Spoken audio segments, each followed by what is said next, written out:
His life faded from Picasso's rose period into nothingness that day. Brake lights glared in front of me like blood orange red from out of the back of a Mercedes-Benz before it veered into the other lane like a brushstroke.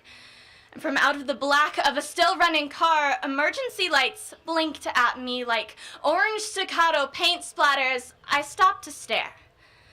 I've been trained in life-saving and CPR so many times, rescuing is second nature, but I was never prepared to watch 5 college boys crouch around a grown man's body strewn over a baby blue moped, tangle their fingers into flat lines and lift, dragging the body like a paintbrush across pavement.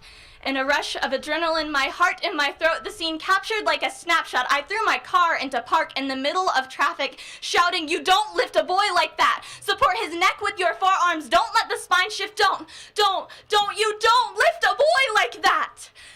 But you do, if he's dead. My body fell still reaching for the door, breath caught somewhere in between realization and prayer. I watched the boys drag the body across the sidewalk, head lolling to the side, eyes watching God. I watched rosy cheeks drain to gray wax. He bled like watercolors. I didn't know how to say goodbye or what to do or why, so I turned off the radio and held my head in my hands. Innocence and unknowingness no longer mattered.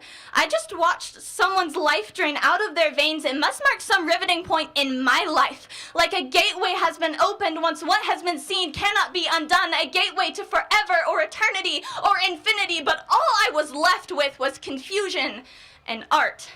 And going from 17 to forever or from innocence to adulthood is a lot to ask for. And growing up in an instant is nearly impossible, so in that moment, I stopped growing up.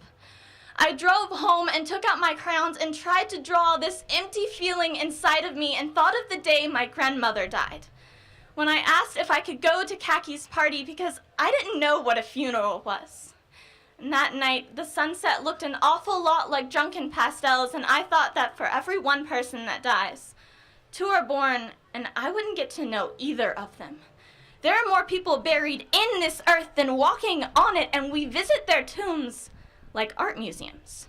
We make rubbings of names on gravestones with pencils and paper. We are art from the moment we are born and continue to be so until forever occurs, but so far, we haven't reached it yet.